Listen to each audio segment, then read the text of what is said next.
Kantara cinema ಬಂದ ನಂತರ ದೈವಾರಾಧಕರ ಮಧ್ಯೆ ತುಳುನಾಡಲ್ಲಿ ಒಂದು ರೀತಿಯಲ್ಲಿ ಅಭಿಪ್ರಾಯಕ್ಕೆ ಸಂಬಂಧಿಸಿದಂತೆ ಸಂಘರ್ಷದ ವಾತಾವರಣ ಇದೆ. ದೈವಾರಾಧನೆಯ ವಿಚಾರದಲ್ಲಿ ವಾದ ಪ್ರತಿವಾದಗಳು ನಡೀತಾನೆ ಇದೆ. ಮೊನ್ನೆ ಕಾಂತಾರ ಟೀಮ್ ಒಂದು ಹರಕೆ ಕೋಲವನ್ನ ಮಾಡಿಸಿತ್ತು.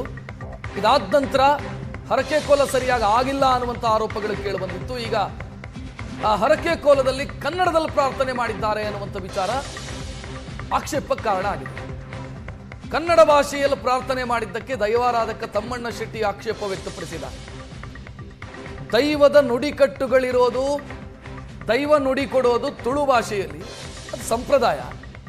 ಆದರೆ ಇಲ್ಲಿ ರಿಷಭನ್ನ ಮೆಚ್ಚಿಸೋದಕ್ಕೋಸ್ಕರ ಕನ್ನಡದಲ್ಲಿ ಮಾತನಾಡಿದ್ದಾರೆ.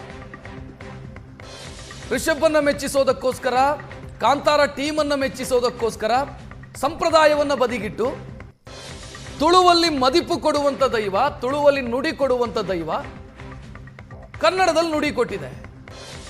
ತಮಗೆ ಬೇಕಾದ ರೀತಿಯಲ್ಲಿ ಆಚರಣೆಯನ್ನು ಬದಲಾವಣೆ ಮಾಡಿಕೊಳ್ಳೋದಕ್ಕೆ ಅವಕಾಶ ಇದೆಯಾ? ಈ ತಮ್ಮಣ್ಣ ಶೆಟ್ಟಿ ಪ್ರಶ್ನಿಸಿದ್ದಾರೆ. ದೈವ ನರ್ತಕರ ಬಗ್ಗೆ, ನಾವು ಮಾಡಿದಂತಹ ನೇಮದ ಬಗ್ಗೆ ದೂರನ್ನ ಕೊಟ್ಟಿದ್ದಾರೆ.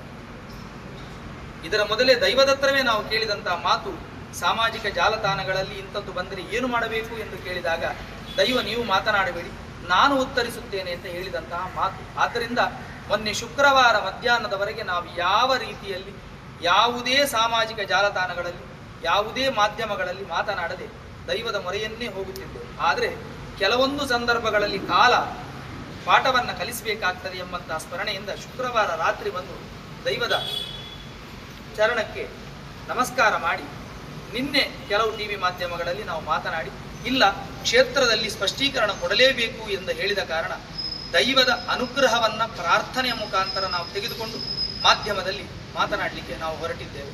ನಾವು ಮಾತನಾಡಲಿಕ್ಕೆ ಜಾರಂದಾಯನು, ವಾರಾಹಿ ಪಂಜುಲ್ಯು ಅನುಗ್ರಹವನ್ನು ಕೊಡಬೇಕು.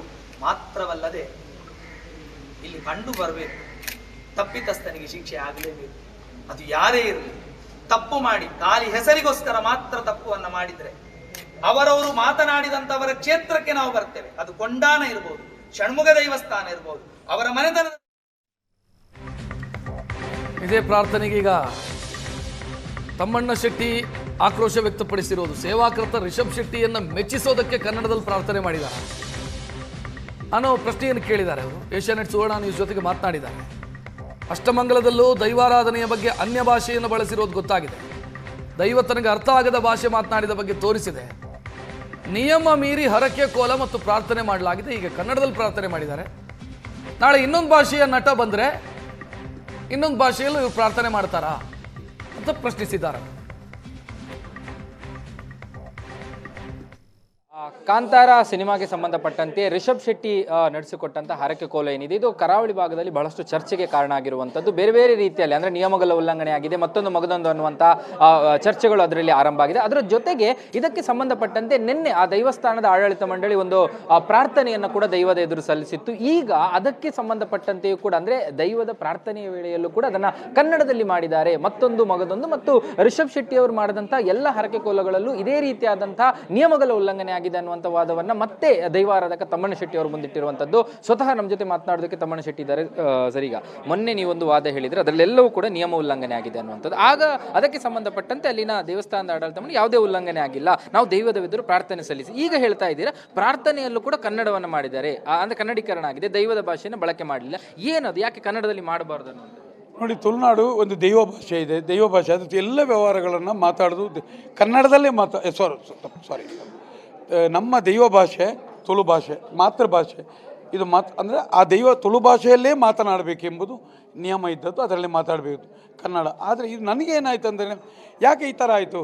ಆಗ ಕನ್ನಡದಲ್ಲಿ ನೋಡಿ, ಚಾಮುಂಡಿಯ ಕಥೆ ತೆಗೆದಾಗ ಚಾಮುಂಡಿ ಘಟ್ಟದಿಂದ ಬರುವ ತನಕ ಒಂದು ಹಂತದವರೆಗೆ ಕನ್ನಡ ಮಾತಾಡ್ತದೆ, ನಂತರ ಬಂದಾಗ ಮತ್ತೆ ತುಳು ಮಾತಾಡ್ತಿದ್ದು. ಹಾಗೆ ಅಂದರೆ ಇದು ಉದಾಹರಣೆಗೆ ಮೈಸೂರು ರಾಜ್ಯದಿಂದ ಬಂದದ್ದು. ಇಲ್ಲಿ ಇರುವಂಥದ್ದು ನಮ್ಮ ತುಳುನಾಡಿನ ಇತಿಹಾಸದಲ್ಲಿ ಎಲ್ಲವೂ ತುಳುವಲ್ಲೇ ಪ್ರಾರ್ಥನೆ ಮಾಡಬೇಕೆಂಬುದು ನಮ್ಮ, ಯಾಕಂತ ಹೇಳಿದ್ರೆ ಭಾಷೆ ಕೆಲವು ಕಡೆಗಳಲ್ಲಿ ಒಂದು ನಿಮಗೆ ಅಪ್ಪನೆಗಳು ಆದದ್ದಿದೆ, ಕೆಲವು ಕಡೆಗಳಲ್ಲಿ ಒಂದು ಅಷ್ಟಮಂಗಲದಲ್ಲೆಲ್ಲ ಕಂಡದ್ದು ಇದೆ. ಇಲ್ಲಿ ಬೇರೆ ಏನಾದರೂ ಈ ದೈವಸ್ಥಾನದಲ್ಲಿ ಅನ್ಯ ಚಟುವಟಿಕೆಗಳು ಆಗ್ತದ? ಯಾಕಂತ ಹೇಳಿದ್ರೆ ಬೇರೆ ಭಾಷೆಗಳು ನನಗೆ ಅರ್ಥ ಆಗದ ಭಾಷೆಯಲ್ಲಿ ಇಲ್ಲಿ ಚಟುವಟಿಕೆಗಳು ನಡೀತದೆ ಅಂತ ದೈವ ಸೂಚನೆ ಕೊಟ್ಟದ್ದು ಇದೆ. ಆಗಿರುವಾಗ ಮೊನ್ನೆ ಅಲ್ಲಿ ಪ್ರಾರ್ಥನೆ ಮಾಡಿದ್ದು ಕನ್ನಡದಲ್ಲಿ ಸರಿಯಾದ ಕ್ರಮ ಅಲ್ಲ, ದೈವಾರಾಧನದ ಕ್ರಮ ಅಲ್ಲ. ಅದನ್ನು ನೋಡಿ ನನಗೆ ಮತ್ತೆ ಗೊಂದಲ ಆಯಿತು. ಯಾಕಂತ ಹೇಳಿದರೆ ಈಗ ಅದಕ್ಕೆ ಸೇವಾಕರ್ತರು ರಿಷಬ್ ಶೆಟ್ಟಿ ಅವರನ್ನು ಮುಟ್ಲಿಕ್ಕೆ ಈ ಪ್ರಾರ್ಥನೆಯೋ ಒಂದು ವೇಳೆ ಈ ಕನ್ನಡದಲ್ಲಿ ಹೇಳಿ ಮಾಡಿದರೆ ಮತ್ತೆ ಮುಂದೆ ಬೇರೆ ಬೇರೆ ರೀತಿಯ ನಟರೆಲ್ಲ ಬಂದಾಗ ಬೇರೆ ಬೇರೆ ಭಾಷೆಗಳಲ್ಲಿ ಬಂದಾಗ ಇನ್ನೂ ಪ್ಯಾನ್ ಇಂಡಿಯಾದ ರೀತಿಯಲ್ಲಿ ದೈವಾರಾಧನೆ ಆದೀತ ನಾವು ಹೇಳುವಂಥದ್ದು. ಇದು ಭಾಷೆ ನಾನು ಹೇಳುವಂಥಲ್ಲ, ತುಳುನಾಡಿನ ದೈವಾರಾಧನೆಗೆ ಒಂದು ಈ ಹಂತದಲ್ಲಿ ಈ ಜಾಗದಲ್ಲಿ ಎಲ್ಲವೂ ತುಳು ಭಾಷೆಯಲ್ಲೇ ಇರುವಂಥದ್ದು.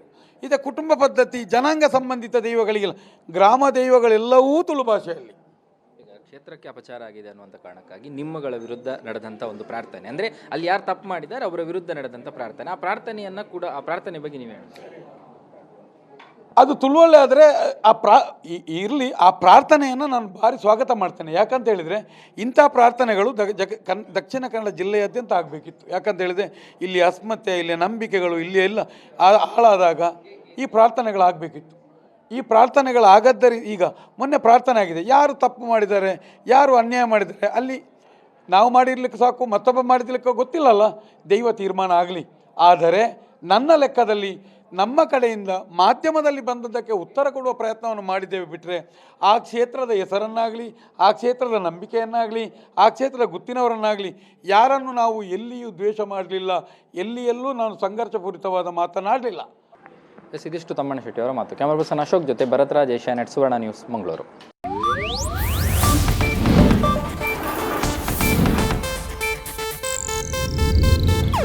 ಇದು ಏಷ್ಯಾನೆಟ್ ನ್ಯೂಸ್ ನೆಟ್ವರ್ಕ್ ಪ್ರಸ್ತುತಿ.